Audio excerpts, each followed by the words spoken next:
¿Le digo? Padrecito, no se escucha.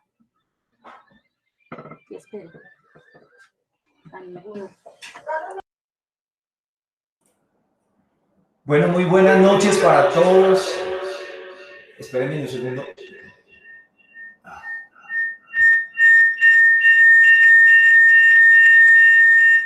Ya, ahora sí. Buenas noches para todos los que se van conectando. Vamos a ver si hoy sí no nos pone oposición la cámara con la presentación. Espérenme un segundo, yo miro por aquí a ver.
Bueno, buenas noches, espero se encuentren muy bien. Vamos a dar inicio entonces a este tercer encuentro. Qué alegría tenerlos aquí, qué alegría verlos.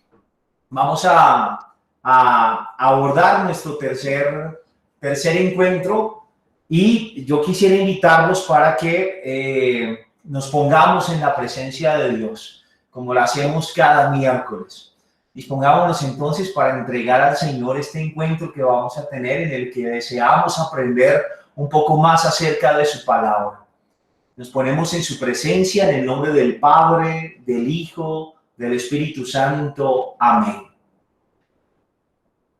Vamos a entregar al Señor nuestros cansancios, nuestras luchas que seguramente cada uno está teniendo en su vida en estos momentos.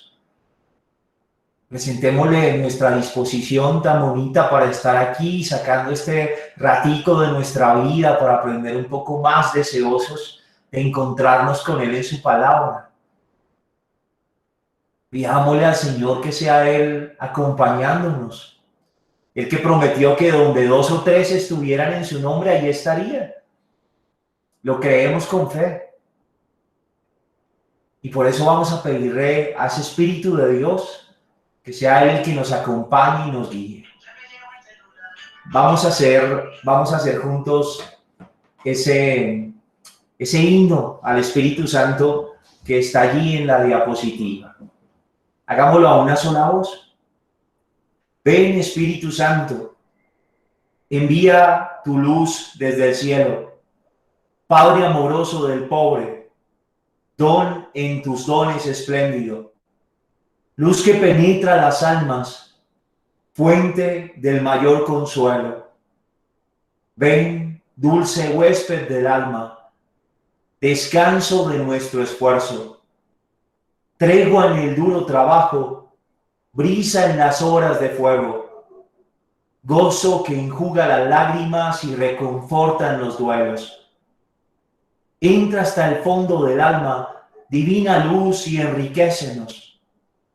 Mira el vacío del hombre si tú le faltas por dentro.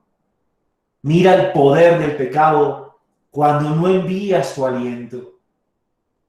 Riega la tierra en sequía, sana el corazón enfermo, lava las manchas, infunde calor de vida en el hielo, doma al espíritu indómito, guía al que tuerce el sendero. Reparte tus 7 dones según la fe de tus siervos. Por tu bondad y tu gracia, dale al esfuerzo su mérito. Salva al que busca salvarse y danos tu gozo eterno. Amén. Gloria al Padre, al Hijo y al Espíritu Santo, como era en el principio, ahora y siempre, por los siglos de los siglos. Amén. Bueno, antes de comenzar y de entrar en materia con nuestra sesión de hoy, yo quisiera darle las gracias a todos por acompañarnos, por estar aquí aprovechando este espacio. Algunas me han enviado su tarea, por ahí me envió la tarea Adrianita, la recibí hace rato, voy a revisarla con calma y a retroalimentarla. También me llegó la de Angie Martínez, me llegó también la de Orfilia y por ahí tengo también la de Leil. ¿Qué significa eso, padre? Que nos toca mandar la tarea, ¿no? Tranquilos, no se angustien con eso. Los que quieran alguna retroalimentación, con mucho gusto les recibo lo que van trabajando, lo que van mirando y lo podemos mirar, lo retroalimento. Eso también hace parte del aprendizaje. Pero por encima de todo lo que yo les propongo aquí, las actividades que les voy a proponer, la idea es que ustedes las puedan aprovechar de la mejor manera para aprender un poquito más, para afianzar los conocimientos. Entonces, para que no se vayan a angustiar un poco con eso, ¿no? Simplemente es a libertad de cada uno y el que la quiera hacer y aprender un poco más, métale la ficha, no hay problema. Padre, no me aprendí los nombres de la Biblia, entonces no me pregunte. Estamos para aprender, así que no se angustie. Si de pronto no tuvo el tiempo en la semana y no se lo sabe todos, tranquilo, tranquila, no hay presión. O sea, yo no los voy a rajar ni voy a decir, ¿sabe qué? Su merced no vuelva a entrar porque no está haciendo las tareas. No, eso ya va en cada uno porque estamos aquí unidos, es por el deseo de saber. Y entonces cada quien llega hasta donde quiere llegar. El que quiere ir más allá aprovecha lo que más pueda y el que solo quiere lo poquito, pues se queda con lo poquito y no hay problema. Así que para que no se me vayan a estresar con eso. Y yo sí quisiera empezar, antes de entrar en materia con el tema de hoy, quisiera escuchar a algunos, a ver cómo les fue con los nombres. ¿Cómo van esos libros de la Biblia? Ya vamos en 15. Primero, algún voluntario que se anime. ¿Sí? ¿Hay algún voluntario o voluntaria que prenda el micrófono y diga, padre, yo se lo digo, así, plan? ¿Quién se anima? Aquí veo a Glorita. Glorita está alzando la mano. Gloria, prende tu micrófono y cuáles son esos 15 primeros libros. Bueno, padrecito, yo, ojalá que me acuerde. Es esto, Génesis, Éxodo, Levítico, Número, Deuteronomio, Samuel 1, Samuel 2, Reyes 1, Reyes 2, está Esdras, está... Hasta ahí. ¿Ah? Hasta ahí está perfecto, hasta Esdras. ¿Sí? Yo me lo había aprendido hasta Judí, Pues ya adelantaste tarea, Glorita. Inicios primeros. Muy bien. Muy bien, muchas gracias, Glorita, y felicitaciones, súper bien. Bueno, voy a hacer una pregunta aquí a ver a quién veo por acá en pantalla. No me hago gol. Adrianita del Perdomo, Adriana Catequista, el apellido no me aparece acá, pero Adrianita, ¿cuál es la abreviatura de Crónicas?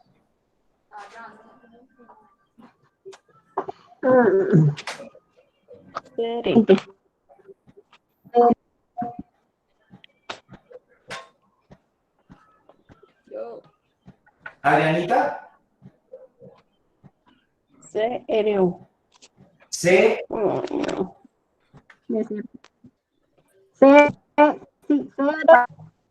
Glorita, vamos a escuchar ahora a Adrianita. Adriana, Crónicas, ¿cuál es? Padre, Crónicas es CRO, dependiendo si va el número 1 o el número 2, si es el primero o el segundo libro. Ok, perfecto. Muchísimas gracias, Adrianita. Muy bien. Y uno más que se anime. ¿Quién se anima a ver cómo nos fue con eso de los 15 primeros libros? ¿Alguien más se anima, voluntario? Buenas noches, padre. Joanita, ¿cuáles son esos 15 primeros? A ver cómo está la memoria. Génesis, Éxodo, Levítico, Números, Deuteronomio, José, Jueces, Ruth, Samuel 1, Samuel 2, Reyes 1, Reyes 2, Crónicas 1, Crónicas 2 y Esdras.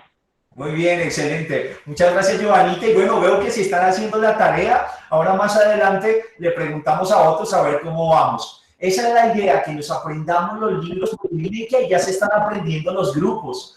Los primeros 5 son el Pentateuco. Allá hay un primer grupo de libros. Luego los veremos en detalle, pero además les va a ayudar mucho a hacer un ejercicio de memoria y de paso también a encontrar más fácil en la Biblia. No sé si les pasa que a veces uno le dice en un libro y uno dice, ¿y eso dónde está? En el antiguo, pero y le da vueltas para allá y para acá. Cuando te sabes la lista, te vas a volver más ágil porque ya sabes, si está antes de tal y lo vas a encontrar mucho más fácil. Y además, qué bonito hacer este ejercicio de conocer la palabra y aprendernos los textos.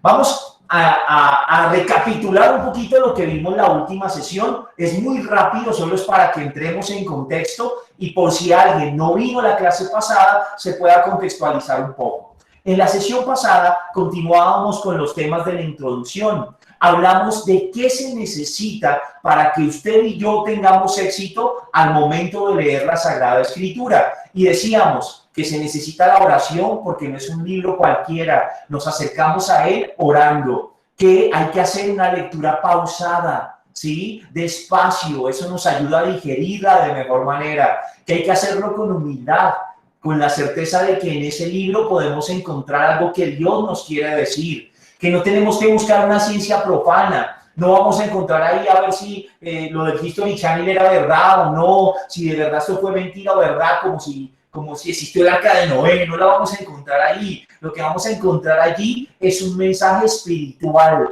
no una verdad científica, ni una noticia, ni un documental, sino una verdad espiritual para mi salvación. También veíamos que era necesario ser constantes cuando se leyera la palabra, periódicamente estar ahí bebiendo de esa fuente, que es bueno buscar otras explicaciones de los textos que nos ayuden a enriquecernos y que había un orden que nos podía ayudar a leerla más fácil y que ese orden más sencillo comienza con los evangelios. Por ahí es por donde empieza, entrando por los evangelios, siguiendo con los hechos y ya luego podrías entrar al Génesis si así lo deseas o algunas de las historias como Judith, Ruth, Esther, etc.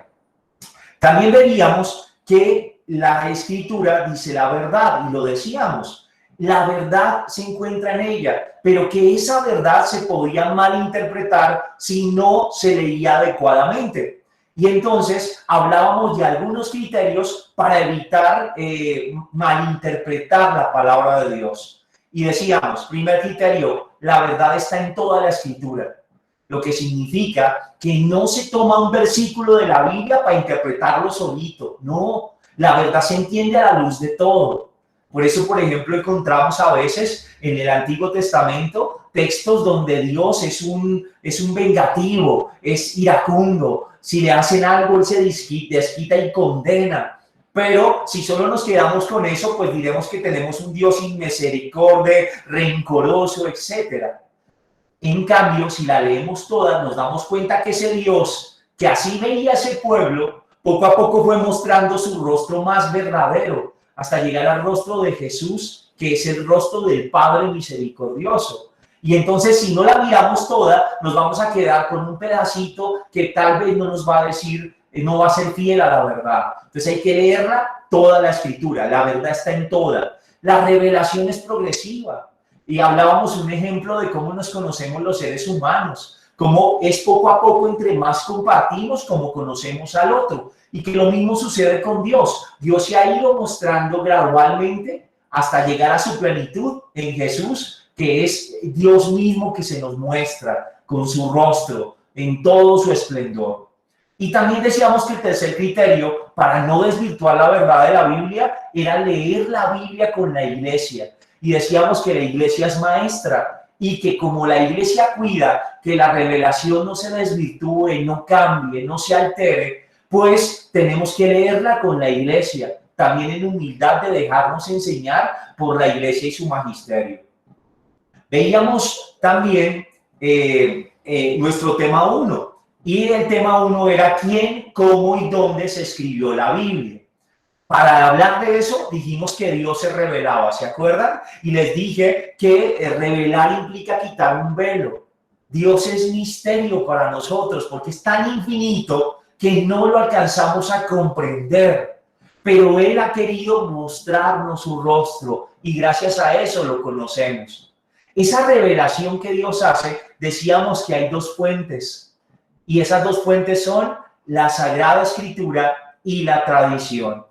Y que para que esas dos fuentes no se corrompan, para cuidarlas que siempre se mantenga allí la verdad revelada, está el magisterio de la Iglesia, que ejerce el Papa y los obispos y que nos ayuda a que esa verdad se mantenga libre de interpretaciones particulares y en realidad se encuentra allí la verdad que Dios ha querido mostrarnos, de preservarla, resguardarla.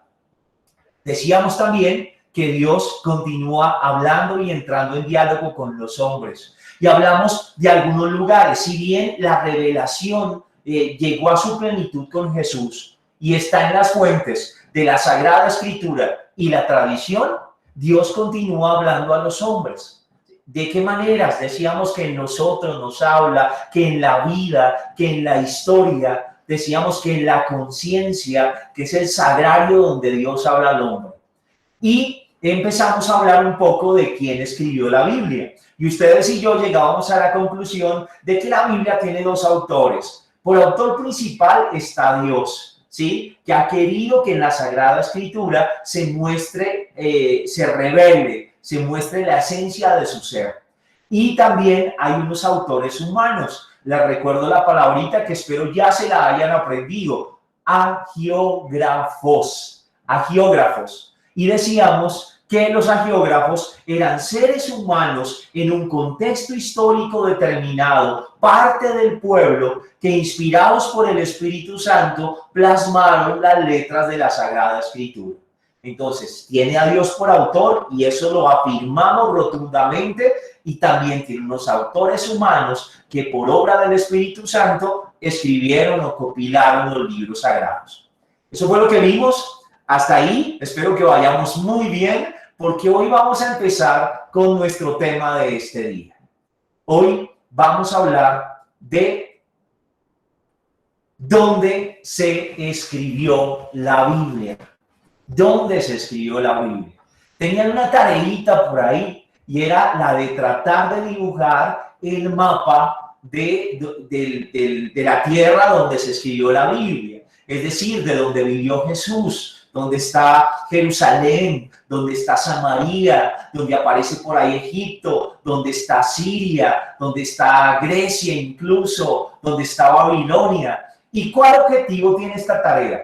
Esta tarea tiene como objetivo, si no la has hecho, bueno, es para que aprendas, para que te ubiques más o menos dónde estaba el pueblo y qué situación vivía. ¿Por qué la Biblia nos va a hablar de unos invasores? ¿Cuál es eso, la deportación? ¿Para dónde se lo llevaron? ¿Dónde fue que Jesús hizo tantos milagros? Conocer esto te va a ayudar muchísimo, ese mapa, porque después te vas a dar cuenta de para dónde fue que cogió el Pablo, cómo el Pablo anduvo de tierra para poder difundir el cristianismo, y toda esa palabra de Dios, cuando la leas, va a tener un contexto claro y particular si conoces ese mapa de dónde se escribió la Biblia. Entonces, si no has hecho la tarea, te lo recomiendo. Chévere que la tengas muy presente. También te va a ayudar a la memoria. Agradezco mucho a los que ya me enviaron sus fotos de su tarea y bueno, luego les estaré respondiendo a cada uno. Compromiso. Y entramos entonces a dónde se escribió la Biblia.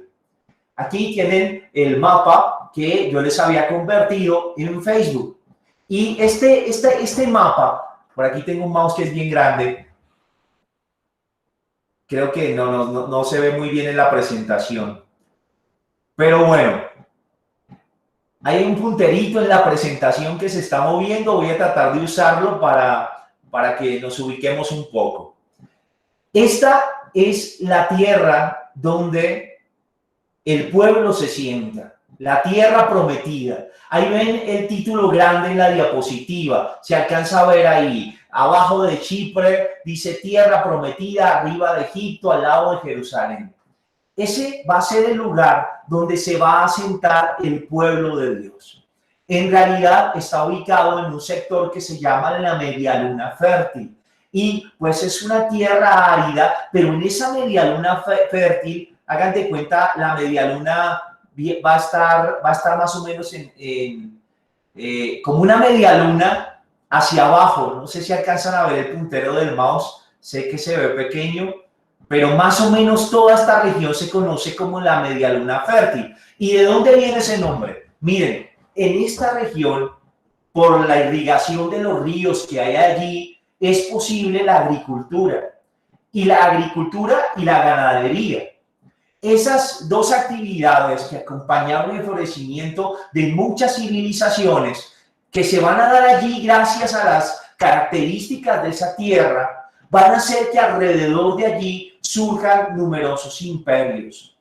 Imperios de la antigüedad que competían con el poder los unos con los otros. Habían guerras entre ellos por el dominio de ciertos territorios y el deseo de conquistar a los pueblos que tenían alrededor. Por ejemplo, hacia la parte donde ustedes ven Siria, no sé si lo alcanzan a ver ahí en el mapa, ahí se ve Siria, y hacia arriba todo lo que corresponde al Asia Menor, a Siria. A este lado tenemos a Babilonia, espero lo vean ahí también. Y también tenemos por aquí abajo a Egipto, que es esta más grande, abajito. Esas son grandes potencias del momento. Son como los gigantes del momento en el que va a ser escrita la Biblia y el momento en el que el pueblo va a vivir esa historia que nos narra en el libro sagrado. Si ustedes se dan cuenta, los imperios están arriba en Asia Menor y en Asiria y están abajo en Egipto. Van a haber momentos en que los de arriba se van a venir a pelear con los de abajo, a tratar de conquistarlos, a quitarles terreno. Y los de abajo también van a estar apoyando para arriba. Desde Egipto quieren conquistar y expandirse para arriba.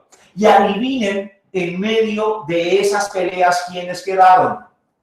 Los pobres israelitas. Este pedacito viene a ser como el pasador, como el pasillo, por donde los de arriba cogen para abajo y los de abajo cogen a atacar para los de arriba. Les estoy contando esto para que se den cuenta que la suerte del pueblo de Dios era difícil. ¿Para dónde cogemos? Nos atacan por aquí, nos atacan por allá. Si estamos con Egipto, después florece el otro y tome para que lleve. Y si estamos por aquí, florece el otro y tome para que lleve. De hecho, Babilonia, que ustedes los ven aquí a este ladito, en un momento va a venir y va a tomar Jerusalén, va a destruir sus ciudades y además se va a llevar a los israelitas para su tierra. Hay una práctica muy sonada y se las quiero compartir aquí, y es que cuando yo, como país extranjero, conquistaba un pueblo, lo que hacía era que llegaba, me tomaba a los principales ciudadanos, los gobernantes, los de las familias prestantes, la gente culta, los sacerdotes, y me los llevaba cautivos para mi país.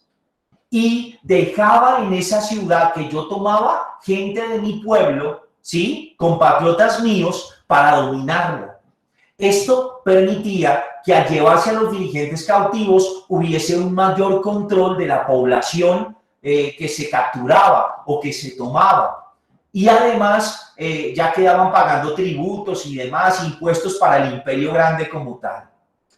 Por eso es que más adelante el pueblo de Israel va a ser sacado de su tierra, va a vivir un desplazamiento, porque muchas de estas personas se van a ir para Egipto a buscar refugio cuando los atacan, como diciendo, si no nos vamos de aquí nos van a acabar. Eso se parece mucho a lo que ustedes y yo hemos visto en nuestro país, aquí en Colombia, cuando, por ejemplo, los grupos armados desplazan a los campesinos de sus tierras. Una situación similar tuvieron que vivir muchos israelitas y por eso van a ir a parar a esa parte de Egipto, a este lugar. Otra parte va a ser capturada y va a ser llevado a esta parte de Babilonia. Y ese es el destierro que va a vivir el pueblo y que vamos a escuchar en muchos de los salmos. Espero, no sé si fui un poco claro con esto que estoy diciendo. Aracel dice, se puede decir como una frontera. Sí, ellos estaban en medio de, por un lado, frontera con un imperio y por el otro lado, frontera con otro. a veces no había con quién aliarse. Y eso los va a hacer muy vulnerables a las guerras que pueden presentarse entre los diferentes imperios fuertes de la época, como lo fue Babilonia, como lo fue Egipto, como lo fue Siria. Si se dan cuenta, están como en triángulo. Y en medio de ese triángulo entre Siria, Babilonia y Egipto estaba el pueblo de Israel. Es por eso que van a haber muchas guerras y que va a ser un pueblo bastante afectado por esa situación como geopolítica, llamémoslo así. Entonces, ¿dónde se escribió la Biblia? Mira, la Biblia se va a escribir principalmente, el Antiguo Testamento se va a escribir en un primer momento en Jerusalén. Y aquí tengo que contarte otro chisme, que espero no me los confunda mucho, y es este, mira, el pueblo vivía unido. Tradicionalmente eran 12 tribus. Hagan de cuenta Colombia entera, digamos. ¿O se acuerdan la época de Bolívar, cuando Bolívar fundó la Gran Colombia, que mezclaba Venezuela también y todos los países latinoamericanos? Y que luego hubo divisiones y entonces Venezuela formó todo aparte y Colombia todo aparte. Les cuento esto porque lo mismo le pasó al pueblo de Dios. El pueblo era uno solo. Pero de un momento a otro, las 12 tribus tuvieron diferencias y se dividieron y van a quedar 10-2. Esa división va a hacer que los de arriba digan, pues como nos dividimos y nos independizamos de los otros, nuestra capital ya no va a ser Jerusalén.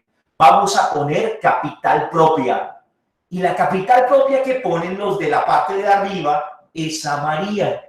Por eso ustedes en la Biblia van a escuchar mucho en los evangelios que los samaritanos no se llevan con los judíos. Es como un quisquillo, una diferencia histórica que es fruto de esa división que tuvieron los reinos.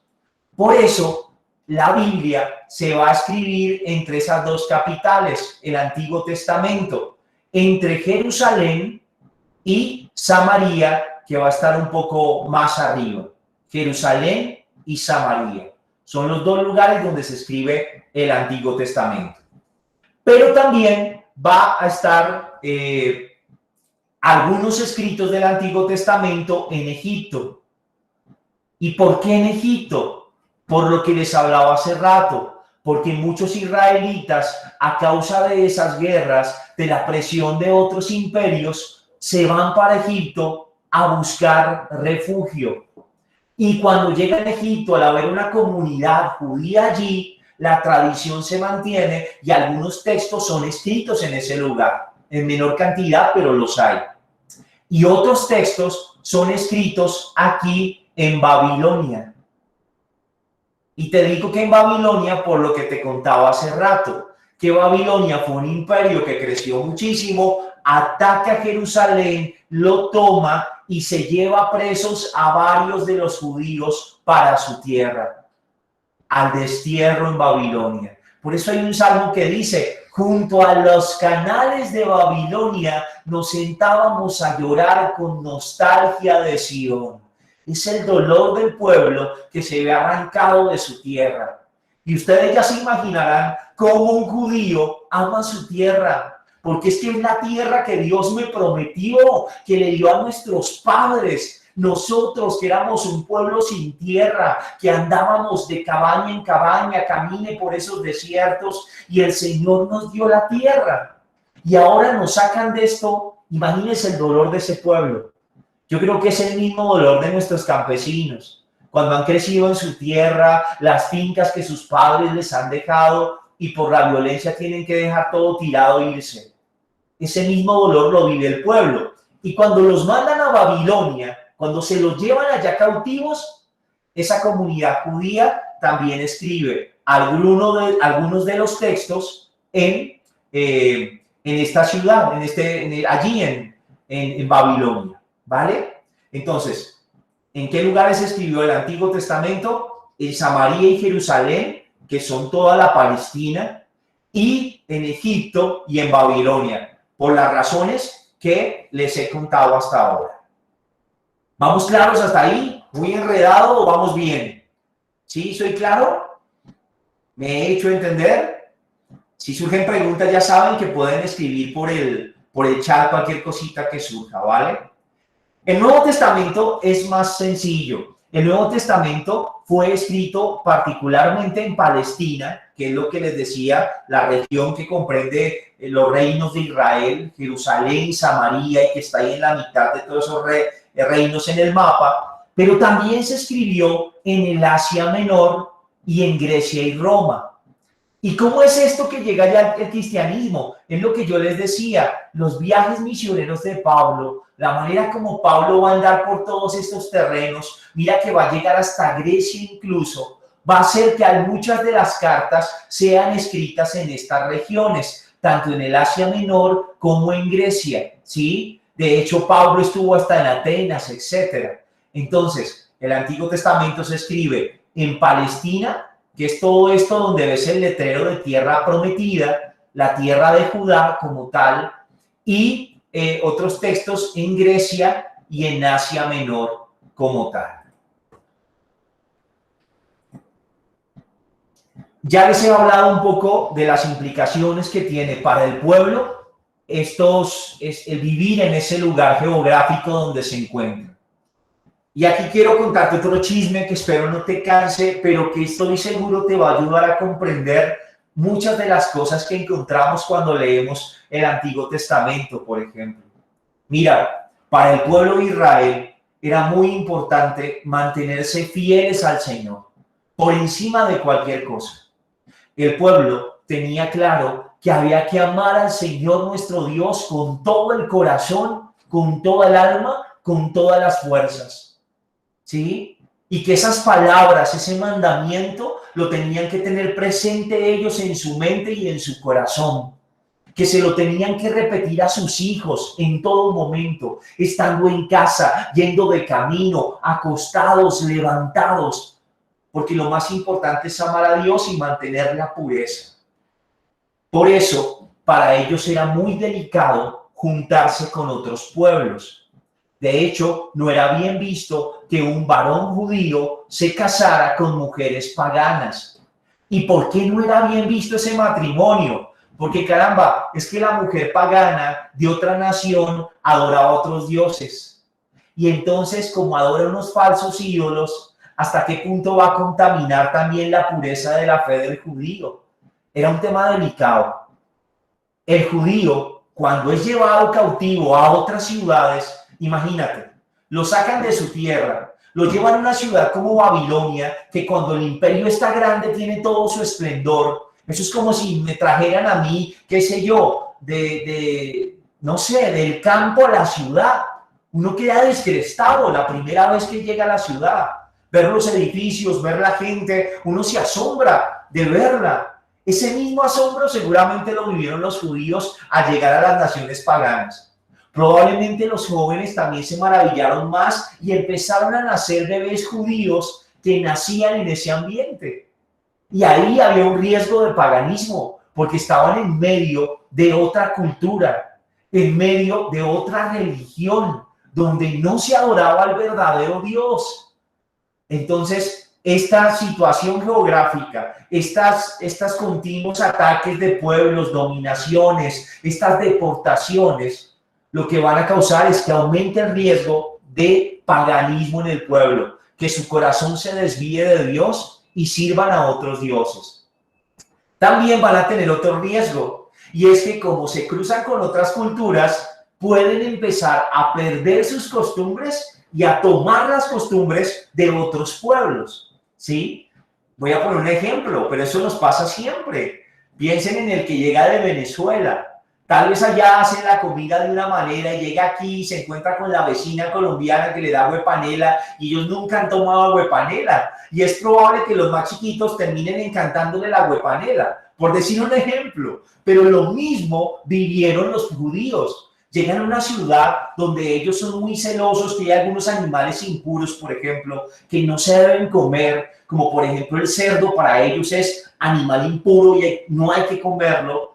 Y la cultura pagana no piensa eso, qué rico el chicharrón, hagámosle. Y en medio de eso, puede el pueblo judío contaminar su fidelidad a Dios. Esta situación, como ya se los he contado, hace que los textos tengan diferentes lugares donde son escritos y por ende también diferentes contextos para poder entender la palabra. Claro, no es lo mismo escribir uno cuando está enamorado a cuando está en una prisión. Lo mismo le pasa al pueblo.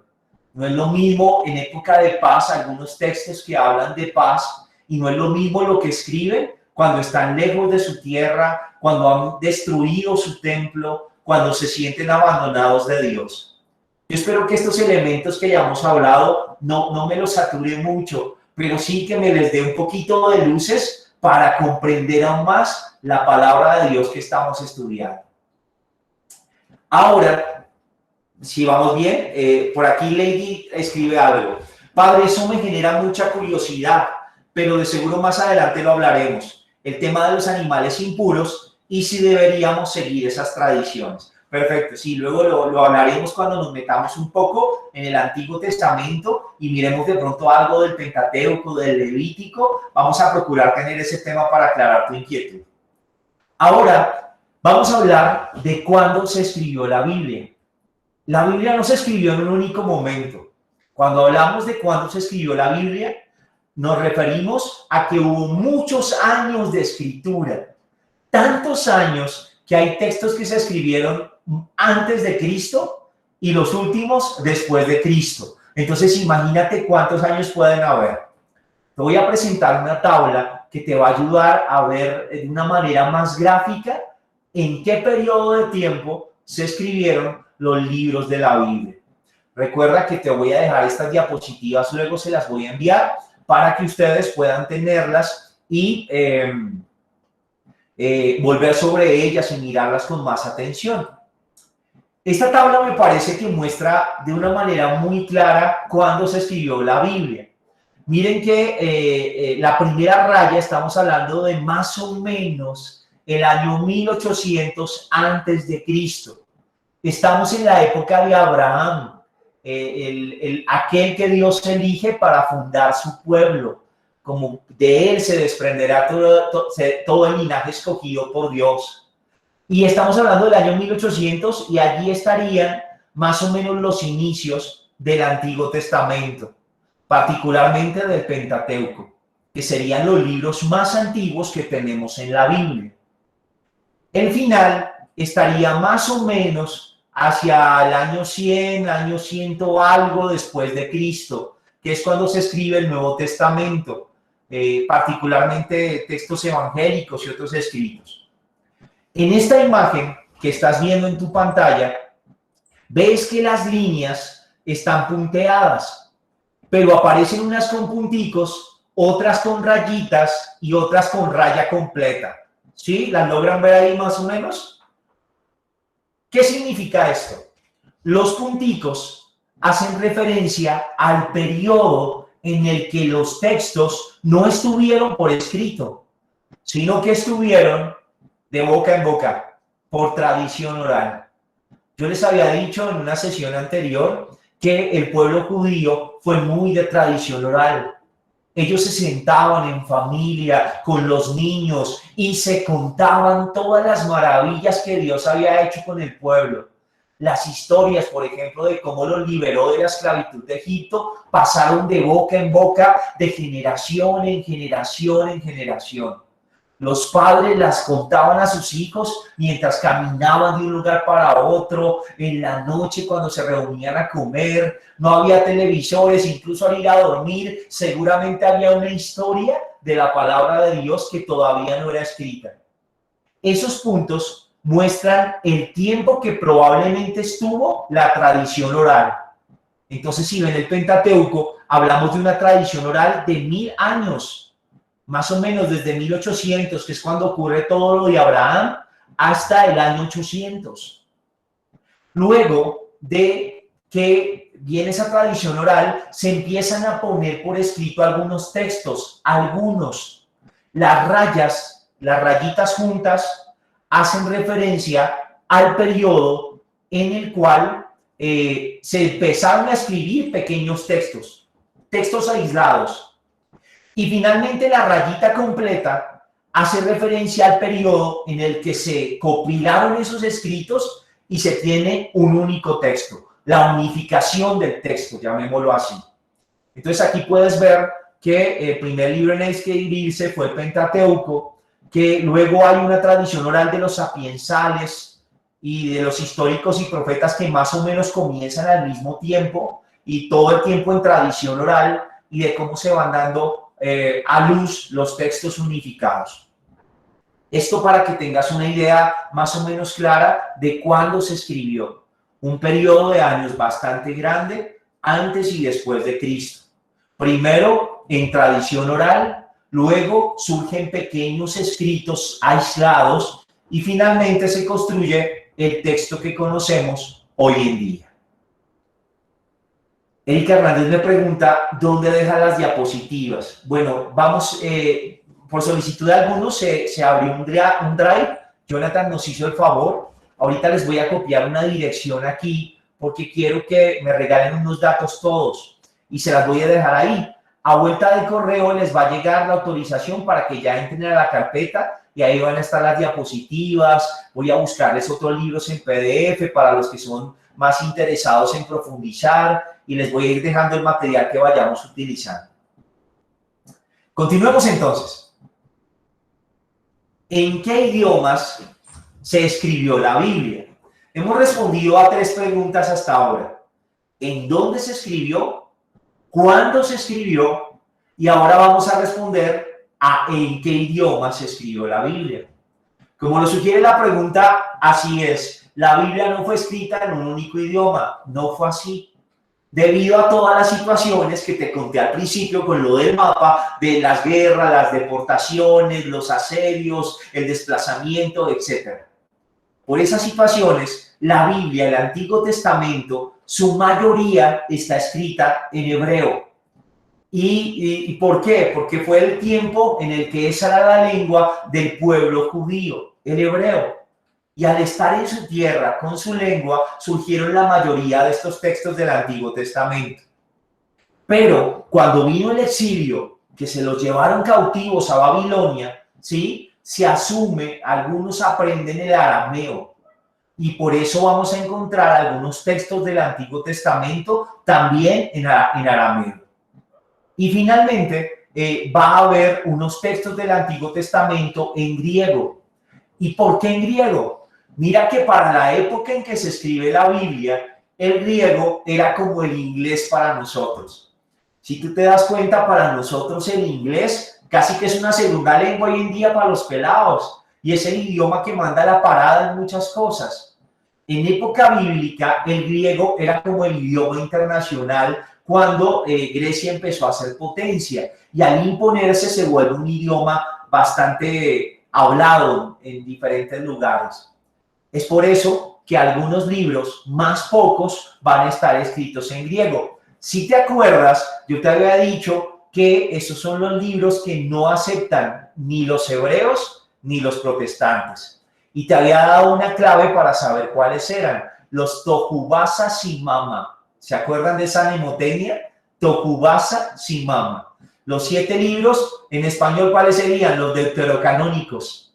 Los deuterocanónicos están escritos en griego. Son pocos, pero también están ahí. Entonces, Antiguo Testamento en hebreo, en arameo y en griego. El Nuevo Testamento, en cambio, sí va a estar escrito en su totalidad en griego.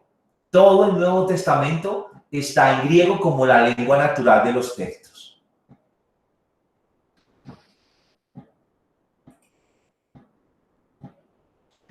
¿Hasta ahora vamos bien?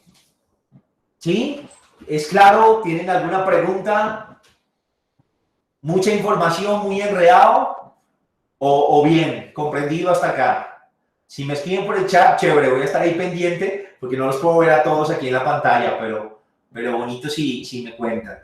Bueno, la subida dice que vamos bien, Erika muy bien, Angie, Magali bien. Bueno, chévere, muy bien. Teníamos una tarea, entonces vamos a intentar a ver si podemos. Es difícil porque se nos activan todos los micrófonos y no es tan sencillo, pero ¿quién se le mide a contarme qué averiguó de qué es un género literario? ¿Alguno se mide? ¿Quién habla? Ah, ok, Marian. Marian Infante. Marian, cuéntanos qué averiguaste de los géneros literarios. ¿Cómo estás, padre? Buenas noches. Buenas noches para todos. Pues es que yo averigüé de dos tipos. Ok. Lo que pasa es que yo investigué los géneros literarios de la Biblia. Entonces me salió, digamos, históricos, legislativo, profético, lírico, sapiencial, epistolar y apocalíptico. Ok. Y ya géneros literarios como tal tenía poesía, teatro, narrativo, ensayo y artículo. Ok. ¿Y qué es un género literario? Ay, por acá lo puse. Ok. Dice, son los diferentes grupos o categorías en que podemos clasificar las obras literarias.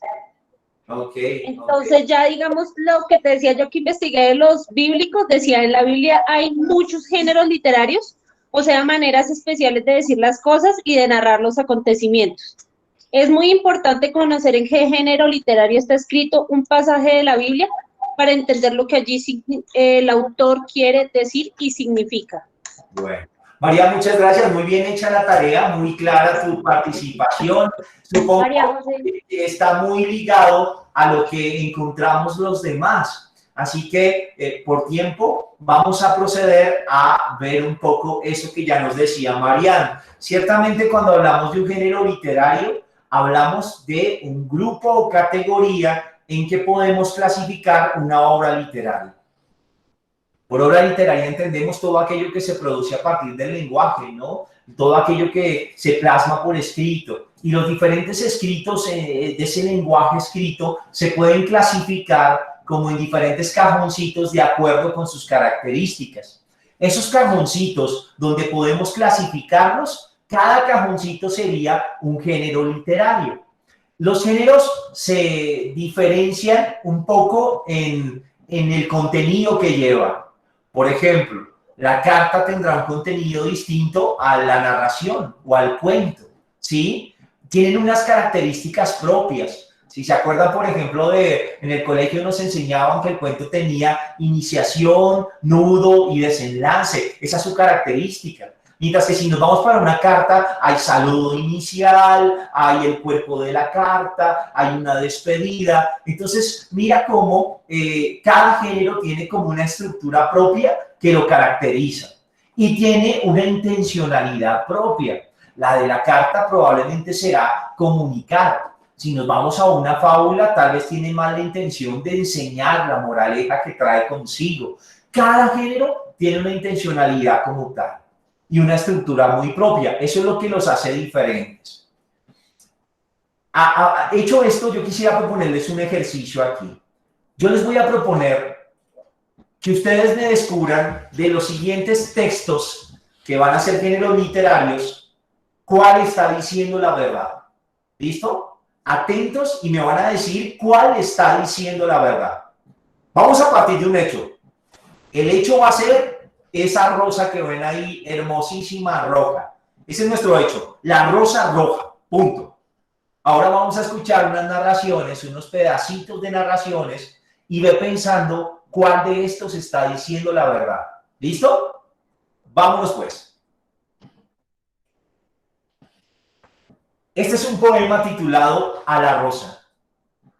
Te mimbreas al capricho del viento, esparciendo tus pétalos y aromas sobre el banco donde aman las palomas, un mundo de color y sentimiento. Erguido está tu cuerpo en movimiento, besando primaveras cuando asomas, con tu piel de terciopelo en atrezo, retando a la blancura del cerezo. Te ofrece junio cálida acogida, espejo el manantial de tus miradas. Gorgojea el jilguero a tus llamadas y danzan mariposas en tu vida.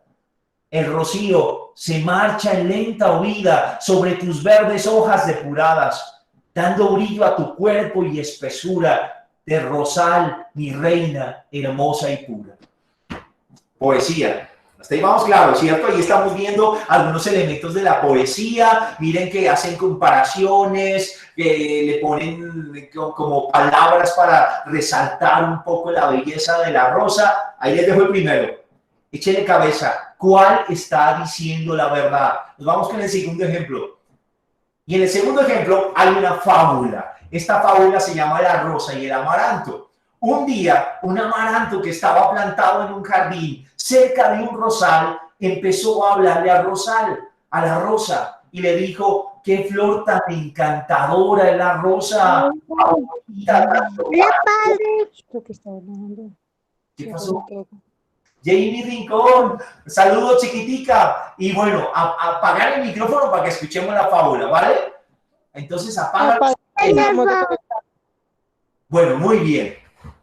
Y entonces el amaranto le está hablando al rosal y le dice al rosal: qué flor tan encantadora es la rosa, favorita tanto para dioses como para hombres, le envidio su belleza y su perfume. Y el rosal le contesta: en efecto, querido amaranto, doy flores, pero por una breve temporada, y si ninguna mano cruel las desprende de mi tallo, aún así fallecerán tempranamente. Pero tú eres inmortal y nunca te descoloras, y siempre te presentas con renovada juventud. Moraleja: en vez de envidiar virtudes ajenas, veamos primero la grandeza de las nuestras. Está clarísimo la fábula, ¿se acuerdan? Que a los objetos inanimados, a los animales, a los vegetales, los hacen hablar, y de esa historia sacamos una moraleja. Segundo caso, vayan pensando cuál dice la verdad. La poesía, la fábula. Vamos para el tercero, rápidamente. Y aquí les traje un pedacito de una noticia del tiempo. Esa noticia lleva por título: nada es color de rosa. El impacto del coronavirus en la floricultura. Apagar los cuartos fríos donde se conservaban millones de rosas que serán exportadas es la decisión más difícil que ha tomado Luis Felipe Ochoa desde hace 16 años, cuando se volvió floricultor. Es una decisión dura y me dio mucho guayabo, dice. Sin embargo, no tuvo otra opción. Son más de 54 hectáreas las que tiene sembradas en Cogua, Nemocón, Sopó y El Rosal. Y aunque ha hecho lo posible por mantener la producción en la que trabajan 464 familias, el número de clientes no es el mismo y el volumen de pedidos cambió. 2 semanas de marzo y abril se convirtieron para él y los miembros del gremio en días de terror. Las ventas se estancaron y se comenzó a perder mucha flor. Estamos ante una noticia. Miren que ya aparecen cosas de la noticia. Hay personas, hay un hecho que se trata de transmitir fielmente, hay las opiniones de las personas. Tercer ejemplo. ¿Cuál dice la verdad? Poesía, fábula, noticia. Y nos vamos al último, ya no los canso más con ejemplos. Y este último tiene que ver con el mito. ¿Cómo se originó la rosa? Cuenta una historia de la mitología que fue la diosa Cibeles la que creó esta flor como venganza contra Afrodita.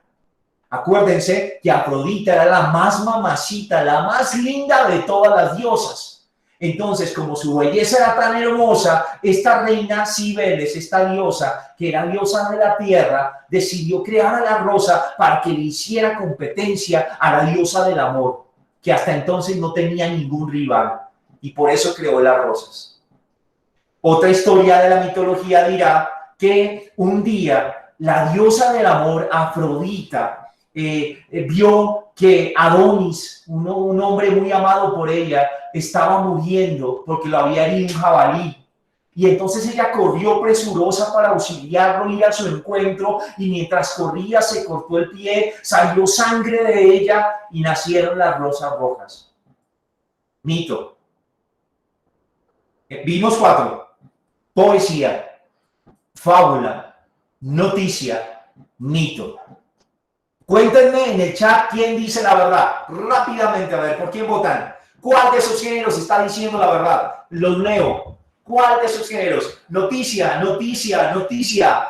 Viviana dice, todas están en lo cierto parcialmente. Miguel Barroso dice noticia. Mariana noticia. Adriana noticia. No se trata de la verdad, sino de la intención, dice Carol Milena. todas, dice Ana Verónica, la poesía y la noticia, dice Erika, Araceli, la noticia, la poesía, noticia, las cuatro atentamente David, y noticia, todas, cada uno lo ve desde el género que corresponde, y Angie, noticia. Muy bien, y aquí cayeron todos en lo que yo quería que cayeran. Ya les voy a decir por qué. Porque miren, claro, uno tiende a decir que la que dice la verdad es la noticia, pero nos estamos saltando algo importante, y es respetar el género desde el cual cada uno habla.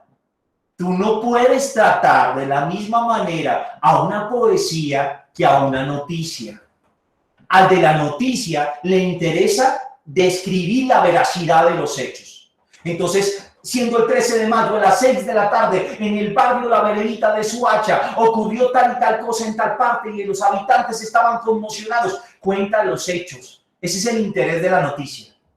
Al de la poesía, ¿qué le interesa? Resaltar la belleza, ¿sí? Persuadir al lector de un sentimiento, una emoción generada en él. Es diferente la intención. Por lo tanto, tú no puedes revolver lo uno con lo otro y juzgarlos a todos por igual. La fábula, ¿decía la verdad? Sí, claro, hablaba de la rosa y que es bonita, eso es cierto. Yo les dije que partíamos de un hecho real y es esa rosa que tenemos ahí en la imagen.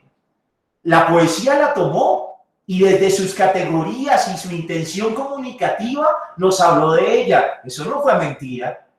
La fábula también tomó la rosa, partió de un hecho real, pero desde sus categorías y lo que quería comunicarnos se nos presentó, no nos mintió.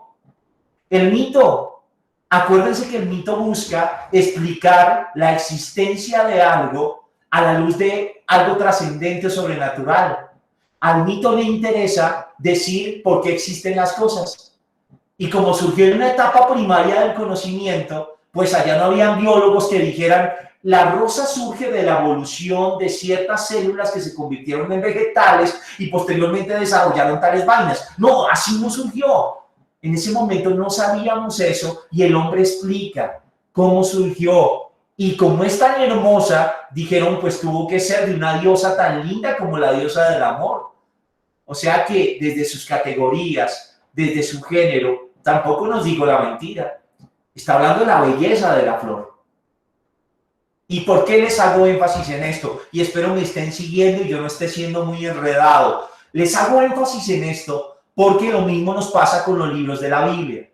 Y entonces uno dice, coge el Génesis, que ahorita vamos a ver que tiene parte de ropaje mitológico. Y uno lo lee y dice, ay, eso fue así, como si fuera una noticia. Si fuera una noticia, el escritor bíblico habría tenido que estar ahí, listo, Señor, den un segundito, voy a grabar, perfecto. Todo era caos, está todo siendo un caos, estamos aquí, Dios está creando. Mire, primero cogió y hizo la tierra y luego el agua. No, eso no fue así.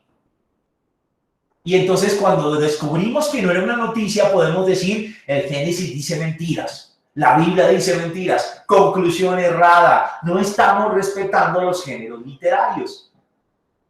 Es un poco claro por qué es importante entonces conocer los géneros literarios y juzgarlos desde sus categorías sin compararlos ni decir que unos tienen verdad o mentira. ¿Estamos claros en eso? ¿Sí? ¿Se logra comprender? ¿Logra hacerlo entender o un poco enredado? Perfecto. Si hay alguna duda, pregunta, no duden en hacerla, por favor. Y bueno, vamos.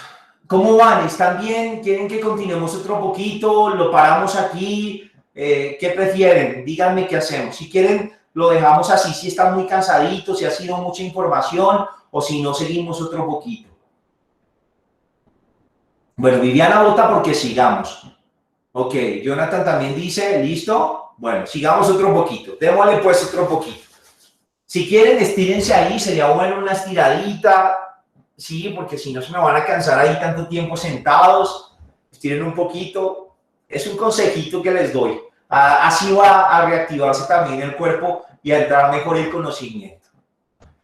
Bueno, entonces ahora sí, miremos un poco la importancia de no hacer una lectura fundamentalista y de respetar los géneros literarios. Yo quisiera que los que tienen Biblia a la mano, alguien que me busque Isaías capítulo 24, versículo 23, prende su micrófono y me lo lee en voz alta. Isaías 24, 23. El que lo encontró, léalo. Uno solo.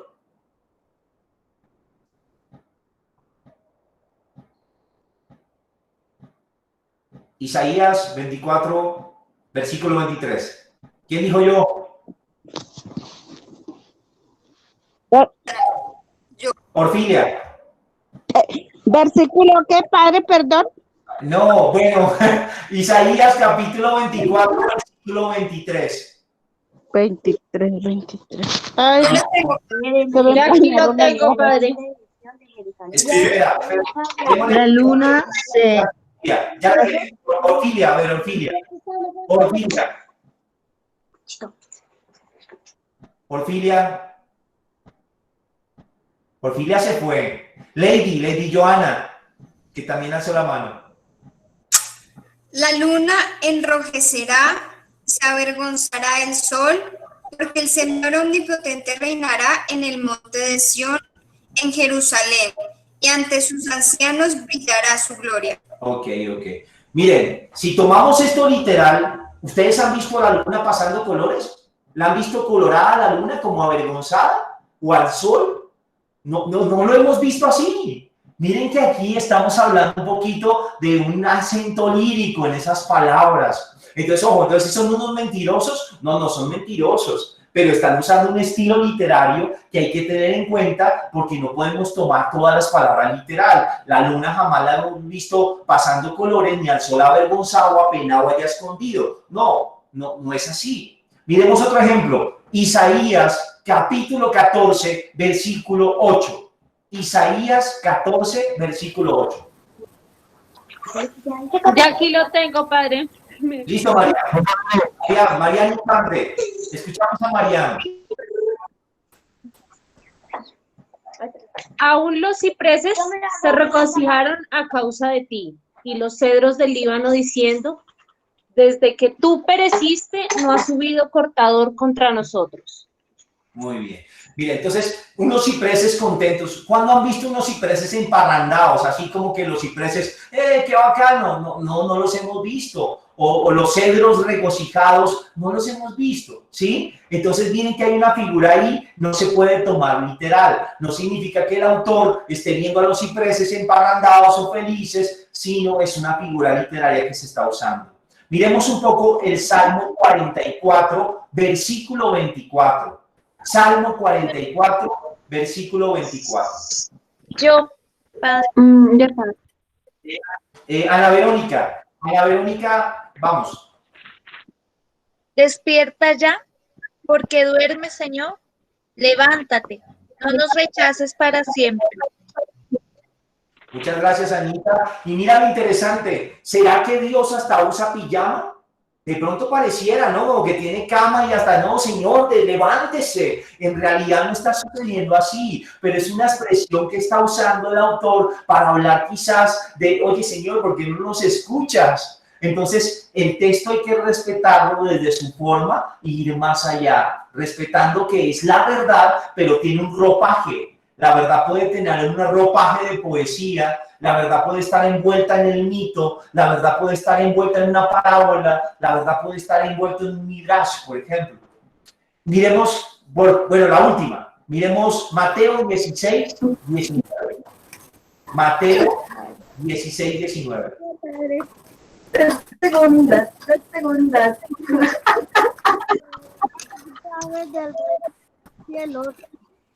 Mateo 16. Yo lo tengo, padre.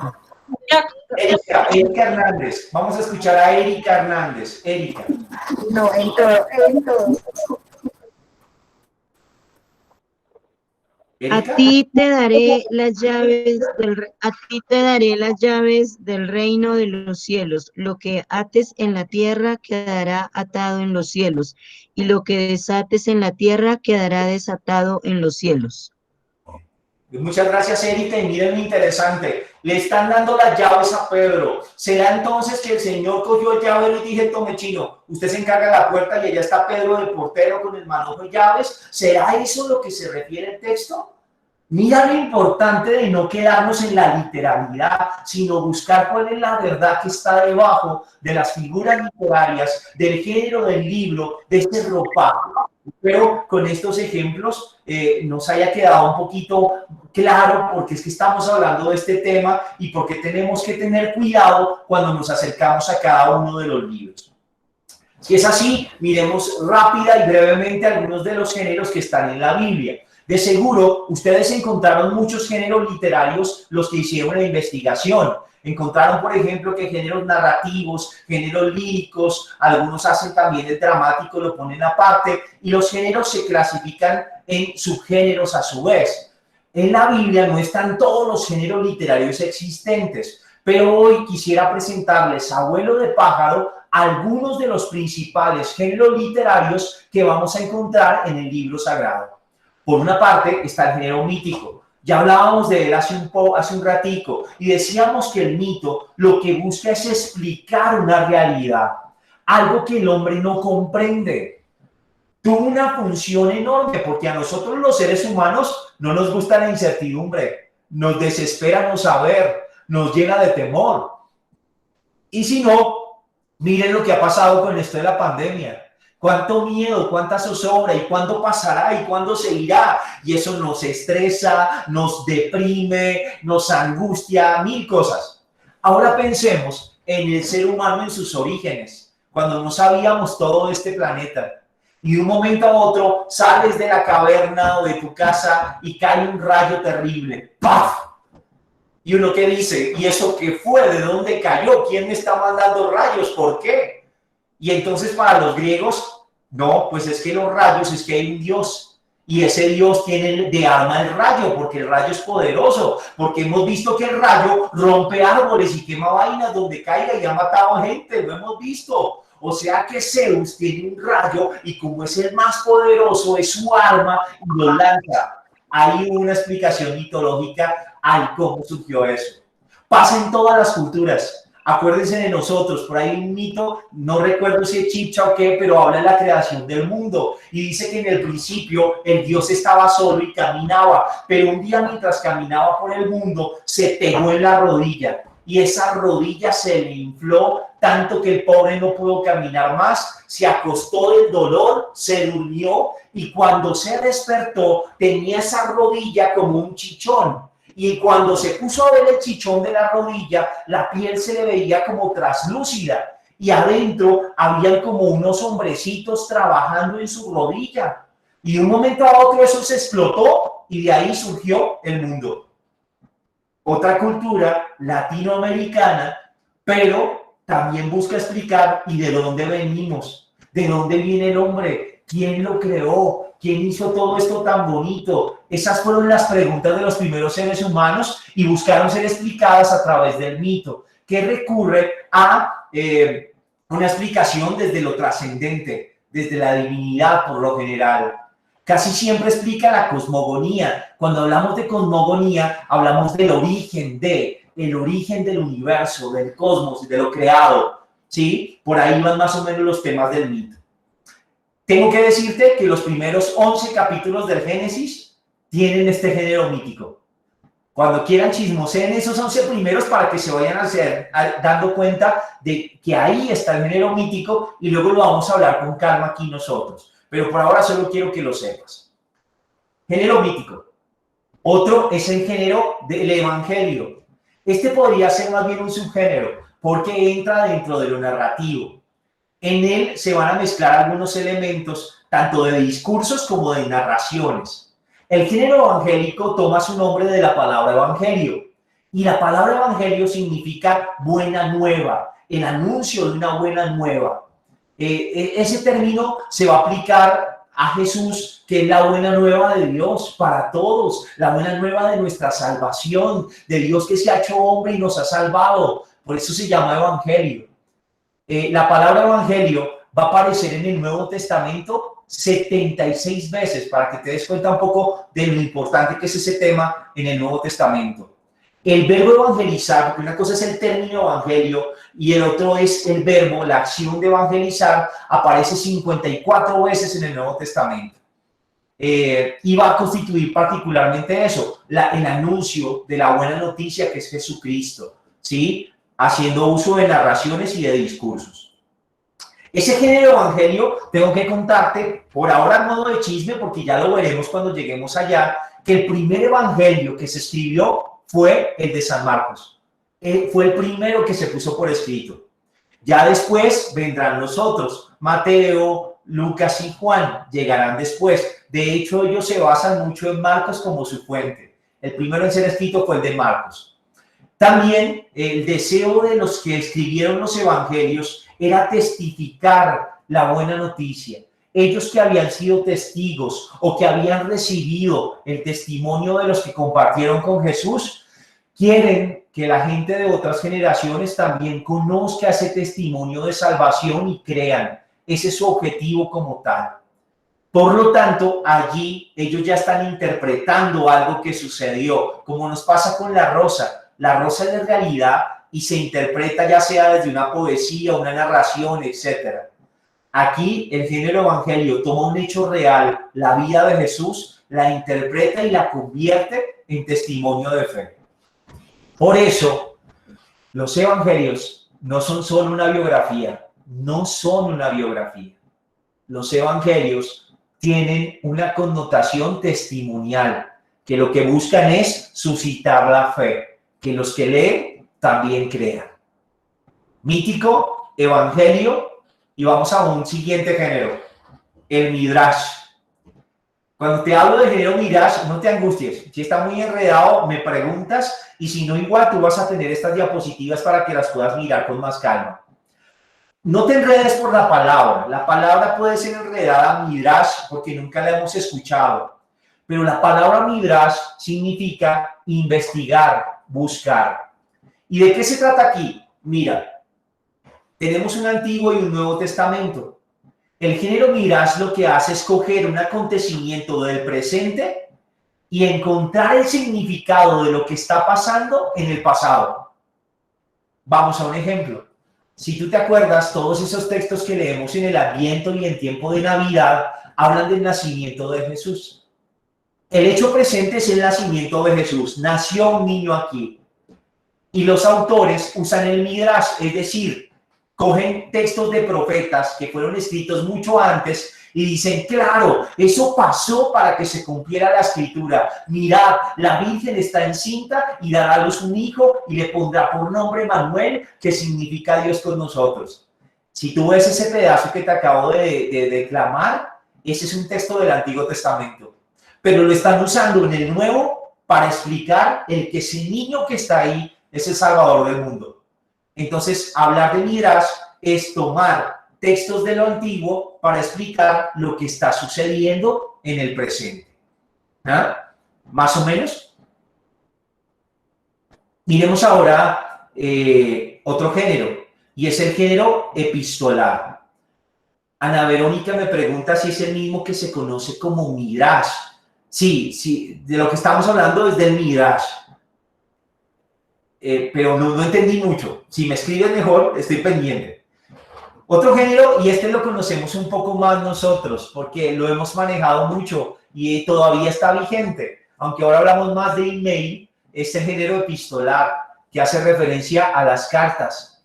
El género epistolar, pues siempre la carta, desde que el lenguaje se ha vuelto escritura, es para nosotros parte de nuestra vida común, y lo era en época bíblica también.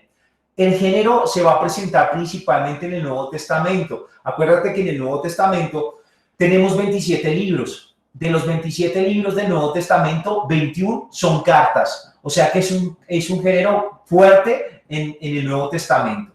Y algunas características de esas cartas, lo que te decía hace rato, tienen un inicio, un saludo inicial, tienen un cuerpo de la carta, tienen una despedida. San Pablo las usa mucho para aclarar cosas doctrinales de las comunidades, cuando hay dudas, etc. Él siempre inicia saludando y las dirige a personas o a comunidades. Por ejemplo, tú ves cartas a la comunidad de Corinto, a la comunidad de Roma, los romanos, a los de Filipo, los filipenses, pero también hay cartas dirigidas a personas. Carta a Tito, era para Tito, la de Filemón, para Filemón.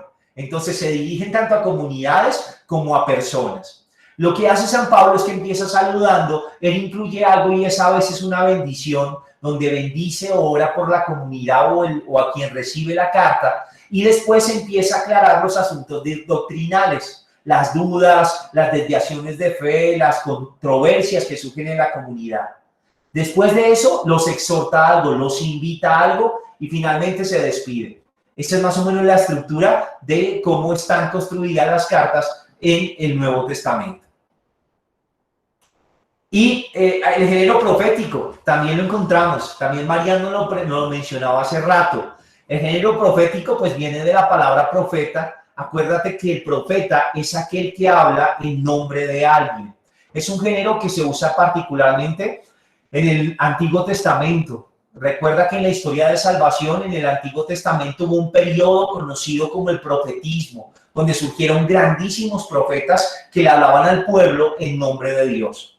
Estos profetas tenían una doble función, que yo sé que muchos de ustedes ya conocen porque nos la enseñan mucho en catequesis. El profeta debe anunciar y denunciar.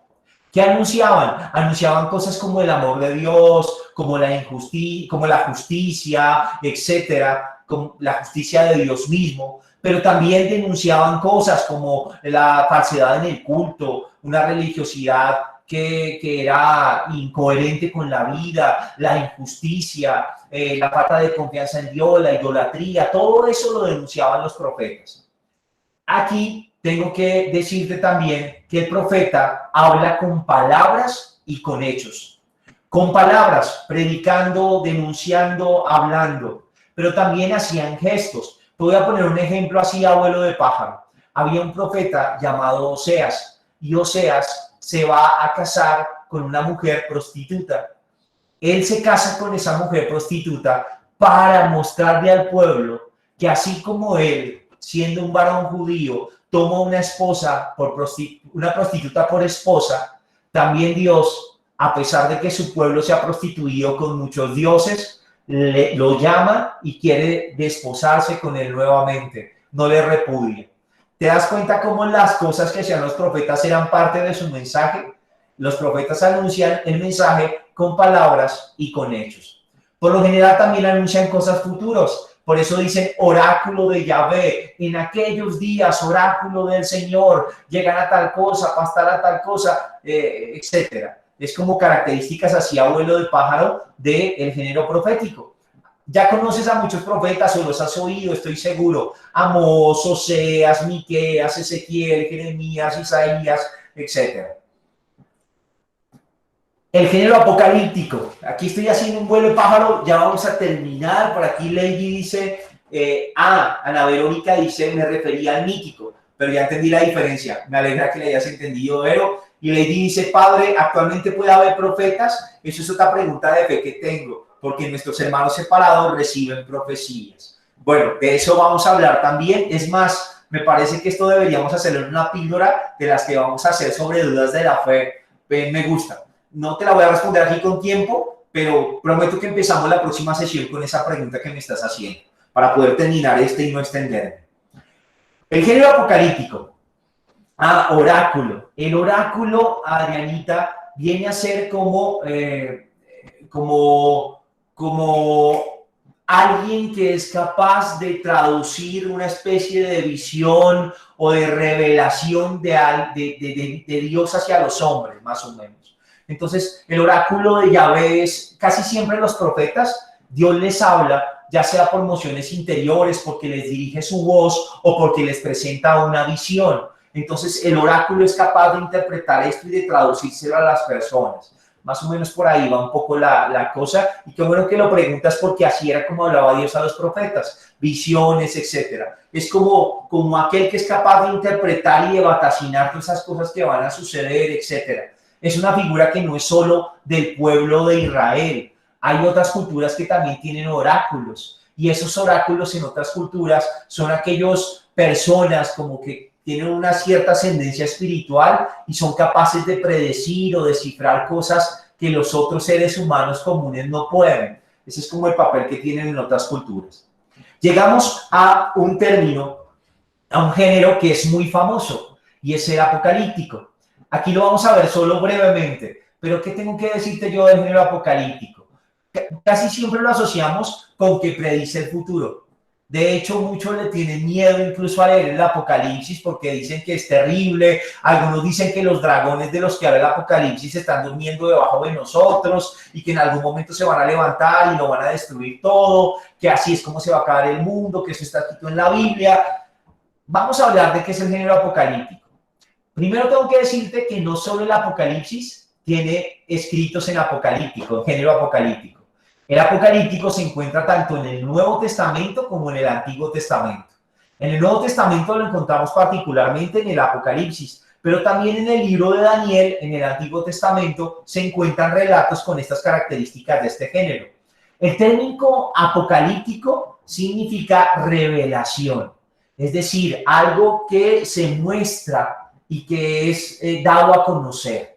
Entonces, por eso de ahí tiene su palabra apocalipsis. Lo que busca es mostrar, revelar el sentido de ciertas cosas que están pasando mirando hacia el futuro. ¿A qué me refiero? Muchos de estos textos fueron escritas en época de fuerte persecución para la iglesia. El imperio perseguía, antes de que el imperio se hiciera cristiano, fue la época de los martirios. Muchos morían por su fe porque era una cuestión perseguida. Se perseguía a los cristianos en sus casas, se quería acabar con ellos. Era una época dura donde naturalmente el pueblo se pregunta, pero si es el Dios verdadero, ¿por qué nos pasa esto? ¿Por qué si buscamos la verdad? ¿Dónde está nuestro Dios? Y clamaban. El Apocalipsis surge para poder dar esperanza a la iglesia que está sufriendo. Es así como este género va a usar muchos simbolismos. Va a usar animales, va a usar números, va a usar visiones, etc. Si lo recuerdan los que han leído algo del Apocalipsis, se habla, por ejemplo, de monstruos de varias cabezas, varios cuernos. Los cuernos hablan estilo alien, así más o menos esas figuras. Por ejemplo, el significado de esas cabezas y monstruos está relacionado con el imperio dominante. El significado de un cuerno que sucede a otro está relacionado con un emperador que era terrible, pero luego vino otro que sucedió a ese emperador y era más terrible todavía y lanzaba blasfemias contra la iglesia. Entonces miren cómo no se trata de un género que busque adivinar, sino que busca leer lo que está pasando y llenar de esperanza, porque al final del género apocalíptico definitivamente el bien triunfa, Dios vence. Dios viene en su gloria y termina con el mal. Entonces, su intención principal es dar esperanza a la iglesia y leer el significado de lo que está pasando, hacer un análisis de eso. Así como vuelo pájaro, luego lo veremos más en detalle cuando veamos un poco el Apocalipsis. Las parábolas también pueden ser un pequeño subgénero. Hacen parte de lo narrativo, son como primas hermanas de las fábulas, se parecen un poquito. En ellas se hacen comparaciones entre unas cosas que nada tienen que ver con otras. Entonces, por ejemplo, Jesús era un experto en parábolas, hizo muchísimas parábolas y él tomaba realidades cotidianas, como por ejemplo la agricultura, ¿sí? Que era algo que el pueblo vivía, las ovejas, era un pueblo que tenía pastores y agricultores. Y con esas situaciones explica otras, como el reino de los cielos. Lo que busca la parábola es eso. Es que la persona pueda hacer la analogía y comprender una verdad mayor que la que se está narrando. Hablamos de una semilla, pero lo que quiero que comprendan no es la semilla, sino que entiendas cómo es la dinámica del reino de los cielos. Ese es otro género que también encontramos en la Biblia. Vamos a encontrar otros. El lírico, como ustedes saben, en los salmos, el sapiencial, por ejemplo. Van a haber muchos discursos de sabiduría del pueblo mismo que van a estar ahí puestos. El legislativo, vamos a encontrar muchas leyes y las genealogías también van a estar ahí, textos larguísimos donde se habla de este era hijo, etc. Luego los veremos con calma. Yo sé que les metí esto muy de carrera, pero la idea era que pudieran tener un panorama lo más claro posible de los géneros literarios en la Biblia como tal. Espero vayamos bien y no estén muy cansaditos. Ya con esto terminamos. Quisiera saber si hay alguna pregunta, pueden escribirla en este momento para dar 2 minutos de preguntas. Y yo quisiera molestarles con algo y es brevemente 2 cosas antes de terminar. Primera, les he hecho un taller para los que quieran hacerlo. No es obligatorio, pero me parece bonito los que puedan y quieran.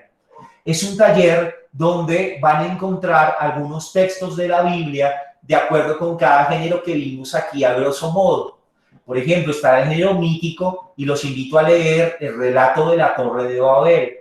Eso les va a ayudar a tratar de identificar, bueno, aquí porque esto es un mito, qué tiene de mitológico, y que ustedes mismos se empapen, entren en contacto con el texto y como que afiancen lo que hemos hablado aquí ya en la práctica.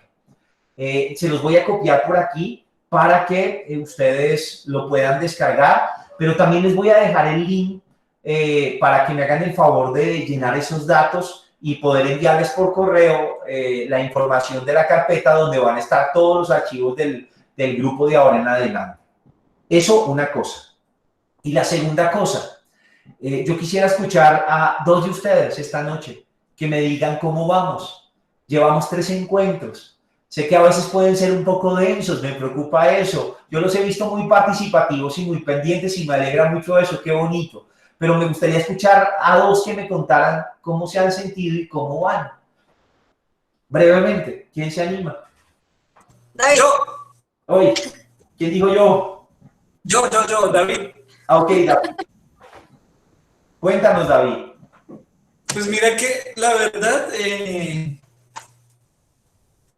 yo no anoto tanto, Joana es la que anota, yo escucho mucho. Y es muy interesante porque, por ejemplo, por las noches estamos con Joana leyendo la Biblia y empieza uno a jugar con toda esa relación que realmente hay. Porque a veces sí uno se cuestiona y me decía, pero qué tan fidelidad hay. Pero cuando lo colocas desde el contexto de los géneros narrativos, se abre un nuevo mundo de posibilidades en términos literarios para comprender la Biblia, no solamente como libro histórico, sino también ponerse en la posición de ese ser humano y la sensibilidad que tenía a la hora de escribirlo. Cada quien tiene una forma y una particularidad para escribirlo, y eso hace que sea mucho más interesante leerla porque es intentar entrar en la emocionalidad de esa persona. Yo me acuerdo de una profesora de la universidad que nos decía que cuando uno retomaba cualquier libro era revivir a su autor.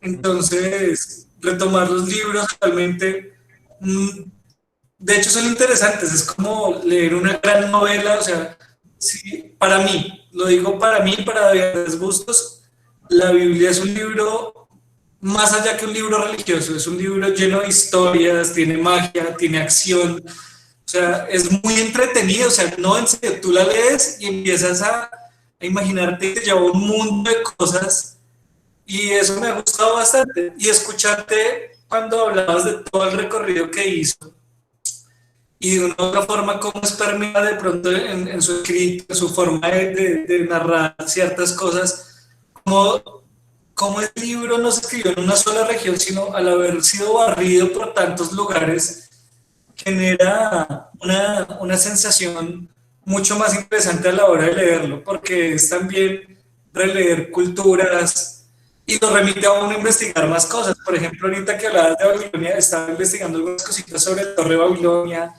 y todo esto, y es muy interesante. Entonces, es muy, muy chévere. Hasta el momento me siento feliz. Entonces, y gracias, muchas gracias. Bueno, muchas gracias, Davidcillo, por compartirnos eso. Mil gracias. ¿Alguien más? Viviana. Yo, padre. Bueno, Viviana, te escuchamos. ¿Yo? Sí, Viviana. Vale, es que sonó la alarma y no escuché. Bueno, padre, pues yo quisiera como compartirles a todos que tuve la oportunidad de estar en algunos cursos, pues algunos días del curso que el padre hizo de manera presencial hace algunos años, más de un añito algo así. Y pues sí tenía como la expectativa de volver a tener como la misma como emoción por aprender algo distinto. Y pues digamos que la virtualidad uno pues como que sí tiene como ciertas, ¿cómo decir? Como prevenciones. Y pues uno como docente también siente como una responsabilidad muy grande en cuanto a romper como esa barrera de la virtualidad, ¿sí? Y hacer como muy, sí, como muy significativa la experiencia. Y estos 3 días han sido geniales. Yo la verdad estoy muy contenta y pues yo quisiera estar aquí hasta cuando ya terminemos, vamos, y estar como con la constancia de todo lo que sí siento que he aprendido mucho, lo que decía el señor que acabo de hablar, ¿sí? Es como ver la vida desde muchas perspectivas y es darse cuenta con cada momentico que tiene muchísima más riqueza de lo que uno cree. Entonces sí, eso me ha parecido como muy, muy significativo para mí. Muchas gracias, Viviana, y también por esa constancia a todos. Yo les confieso que para mí esto es un reto también porque yo no los veo, yo estoy acostumbrado a tenerlos cerca y yo soy muy visual de estar viendo sus caras, de sentir cuando se me están aburriendo y poder hacer algo para sacarlos de ahí. Y aquí no los puedo ver a todos, entonces es todo un reto, pero también me alegra mucho ver su interés, eso hace que uno también se sienta muy motivado y a darla toda por este momento. Por aquí Ana Verónica dice, me ha encantado esta instrucción, estoy feliz, me alegra mucho Anita. Sarita dice, mi profesor de Relaciones Internacionales decía que el mejor libro de historia y de Relaciones Internacionales era la Biblia. Estoy muy feliz, la verdad es diferente cuando te imponen algo y aprender de algo versus cuando lo haces por convicción. Estamos de acuerdo. La convicción y el querer es lo que nos ha unido aquí y yo siento que sobre eso podemos construir muchas cosas. ¿Qué va a venir ahora? Bueno, les voy a hablar un poquito de la tarea que vamos a dejar. Siempre nos vamos con una tarea pequeña. Este está muy fácil. Les voy a dejar el taller. No me di mañas de subirlo aquí, pero se los voy a subir en Facebook ahorita mismo. Termino esto y me bajo a ponerlo. Voy a hacer una publicación en Facebook con la tarea y con el taller para que ustedes lo puedan descargar de ahí. Sin embargo, y ojalá lo hagamos todos, aquí les voy a estar pegando. Ya les envié, ahí hay un link, si lo ven ahí, lo acabo de poner en el chat, donde les voy a pedir que ingresen.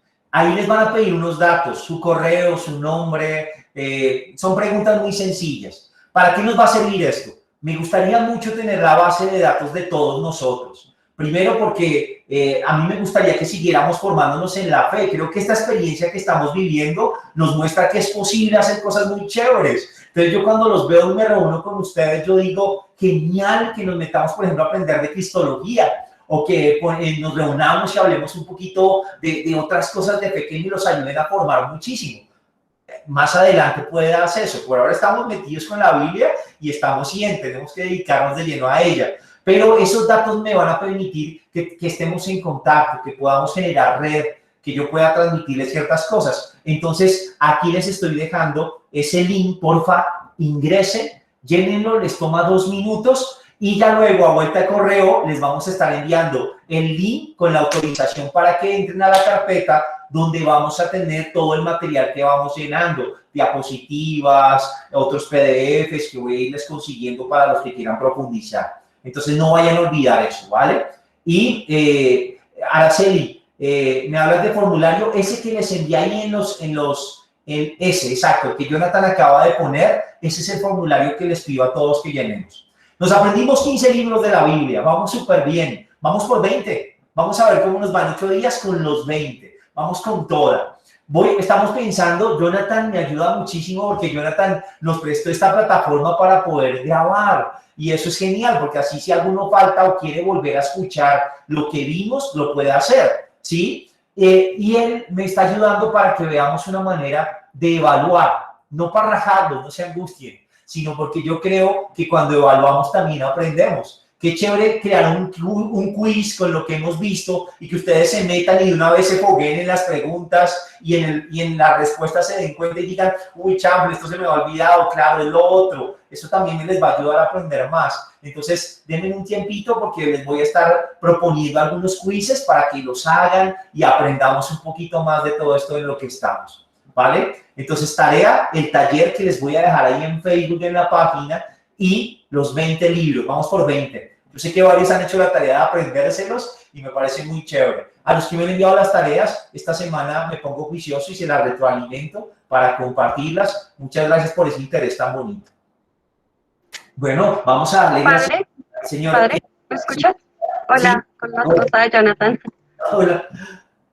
Padre, mira, de algunas preguntas quedaron pendientes. Nos pregunta Juan David que cada cuánto son las reuniones. Ok, las reuniones son cada 8 días. Nos encontramos todos los miércoles a la misma hora, 7:30 de la noche, hora colombiana. Padrecito, una pregunta. Yo no sabía que se podía mandar las tareas, pero yo no sé por qué lado, qué página, qué link, no sé por dónde mandar las tareas, padre. Tranquila, por donde tú quieras. Algunos me las han enviado por Messenger, otros al correo, otros al WhatsApp, entonces por donde tú quieras, si quieres compartírmela, con mucho gusto. Gracias, padrecito. Padre, buenas noches, padre Oscar. Sí, Jamie. Padre Oscar, es que yo no me voy a poder conectar hasta ahorita con Lucía, y usted sabe cómo estoy, entonces me interesa seguir el curso y quisiera adelantarme en las cosas. Bienvenida y te voy a enviar las diapositivas y la clase que grabamos en la sesión pasada para que la veas. Entonces, bienvenida y claro que sí, te vamos a poner al día. Bueno, padre, ¿y por medio de qué? ¿Del WhatsApp o cómo, padre? Como tengo tu WhatsApp, te la voy a enviar al WhatsApp, ¿vale? Y que sé que lo manejas más. Ah, bueno, padre, bueno. Bueno, padre, gracias. Dios lo bendiga, padre. Feliz noche. Padre, y una última pregunta. Dice Claudia, ¿se puede decir que todavía se sigue escribiendo la Biblia en este tiempo? ¡Oh, Claudia, qué buena pregunta! No, mira, no, todavía no se sigue escribiendo la Biblia. Para la iglesia, la revelación tiene su culmen en Jesucristo y la Sagrada Escritura está cerrada ya allí. Esa fuente ya fue. Ya Dios nos mostró aquello que tenía que mostrarnos. ¿Y a qué nos refiero con eso? Como lo decíamos en la sesión pasada, Dios sigue hablando, pero ese depósito de la revelación, de lo que Dios nos ha mostrado, ya está allí, ya. O sea, eso no hay que sumarle nada más, porque llegó a su plenitud en Jesús. Entonces, como ya está pleno, la revelación, la verdad que Dios nos ha dado, ya está.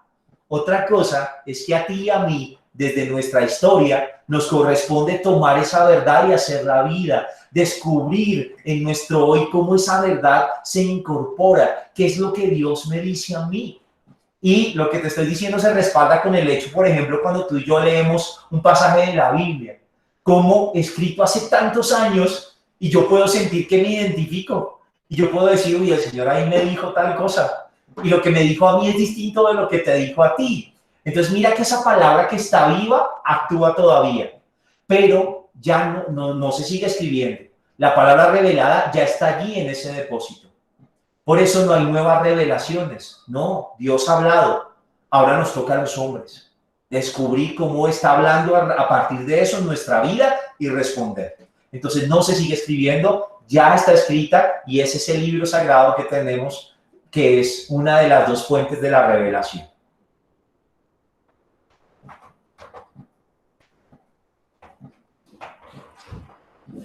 Estamos bien ya de preguntas, ¿verdad? Sí. Pues no sé cómo está este tiempo, padre, porque también Wendy preguntaba para el género legislativo, ¿es sobre qué? Ok. Bueno, el género legislativo, como su nombre lo indica, hace referencia a las leyes. Luego lo vamos a ver, pero para el pueblo judío, la manera de cumplir con Dios, de amarlo, era cumpliendo su ley. Por eso es tan importante la primera alianza que se hace con Moisés, donde se le entrega el decálogo, la ley de Dios al pueblo. Para ellos, ese cumplimiento de la ley era tan importante que tenían leyes para todo. Hasta qué tenías que hacer cuando te llegaba el periodo, perdóname que te lo diga, pero la verdad, eso estaba legislado. Tú como mujer tenías cosas que podías y cosas que no. Por ejemplo, el sábado, el día del Señor, ¿cuántos pasos tenías que dar? Y eso estaba legislado también, solo puedes caminar tanto. Entonces, todas esas leyes aparecen en la Biblia. Y ese conjunto de leyes que buscan legislar, pues se conoce como el género legislativo. Te pregunta Germán Flores que a dónde se envían las tareas. Ok, bueno, yo aquí les voy a escribir rápidamente mi correo. Si lo quieren enviar allí, también bienvenido. De hecho, sería mucho más fácil. Entonces ahí se los dejo para cualquier cosa. Ahí está ya escrito. Si quieres, puedes enviarlos ahí. A todos, bueno, creo que con eso terminamos, ¿verdad? ¿Sí? A todos, muchísimas gracias por estar aquí. Nos vamos a encontrar el próximo miércoles. Terminemos dándole gracias a Dios por la vida y por poder estar aquí juntos en esta noche. Digámosle a nuestro buen Padre esa oración de sus hijos. Con amor digamos, Padre nuestro, que estás en el cielo, santificado sea tu nombre. Venga a nosotros tu reino. Hágase tu voluntad en la tierra como en el cielo. Danos hoy nuestro pan cada día. Perdona nuestras ofensas, como también nosotros perdonamos a los que nos ofenden.